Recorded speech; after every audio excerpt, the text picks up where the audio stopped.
മുൻപ് തന്നെ വേദനിപ്പിക്കുന്ന കുറെ കാര്യങ്ങൾ നീ ഇപ്പോൾ അറിയാൻ തുടങ്ങിയാണ്.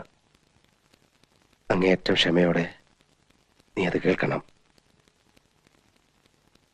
അല്ലിയെ കൊല്ലാൻ ശ്രമിക്കുന്ന, ഗംഗയുടെ സാരിക്ക് തീ പിടിപ്പിക്കുന്ന മാടമ്പിള്ളിയിലെ മാനസിക രോഗി നീ വിചാരിക്കുന്ന പോലെ ശ്രീദേവിയല്ല. ആ രോഗി നിന്റെ ഗംഗയാണ്.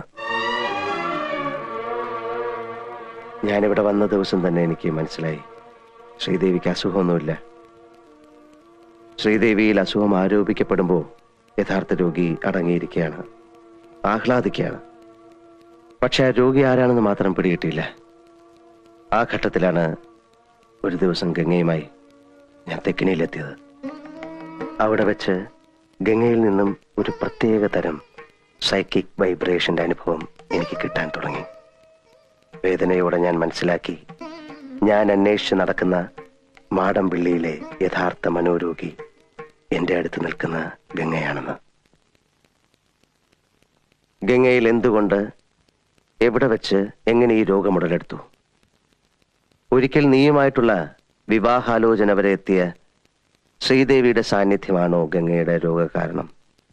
അതറിയാനാണ് അന്ന് ഞാൻ ശ്രീദേവിയും കൂട്ടി അമ്പലത്തിൽ പോകാൻ പറഞ്ഞത്. പക്ഷെ ഗംഗയ്ക്ക് അതൊരു പ്രശ്നമേ അല്ലെന്ന് എനിക്ക് വളരെ വ്യക്തമായി. പഴങ്കഥയിലെ നാഗവല്ലിയുടെ ഒരു കാര്യം പറഞ്ഞ് ഗംഗയെ പ്രകോപിപ്പിക്കാൻ ഞാൻ ശ്രമിച്ചു. നാഗവല്ലിയുടെ ചിലങ്കയെ ചൊല്ലി എന്തൊക്കെയോ പറഞ്ഞ് ഞാൻ ഗംഗയോട് എതിർത്തു. ഗംഗ പ്രതികരിച്ചു.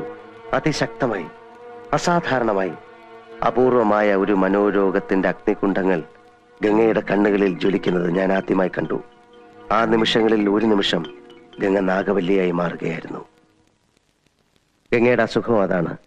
ചില നേരങ്ങളിൽ ഗംഗ നാഗവല്ലിയായി മാറുന്നു. നമ്മൾ പത്രങ്ങളിലൊക്കെ വായിക്കാറില്ലേ, 11 വയസ്സുള്ള മുസ്ലിം ബാലിക 71 വയസ്സുള്ള ഒരു വാര്യസാരായി പെരുമാറുന്നു, സംസാരിക്കുന്നു, സംസ്കൃത ശ്ലോകം ചൊല്ലുന്നു എന്നൊക്കെ. പഴമക്കാർ ഇതിനെ ബാധ കൂടിയതാണെന്നൊക്കെ പറയും. സൈക്യാട്രിയിൽ സ്പ്ലിറ്റ് പേഴ്സണാലിറ്റി, ഡ്യുവൽ പേഴ്സണാലിറ്റി, അതായത് അപര വ്യക്തിത്വം, ദ്വന്ദ്വ വ്യക്തിത്വം, പൊസഷൻ സ്റ്റേറ്റ് തുടങ്ങിയ ലഘു മനോരോഗങ്ങളായിട്ടാണ് ഇതിനെ കാണുന്നത്.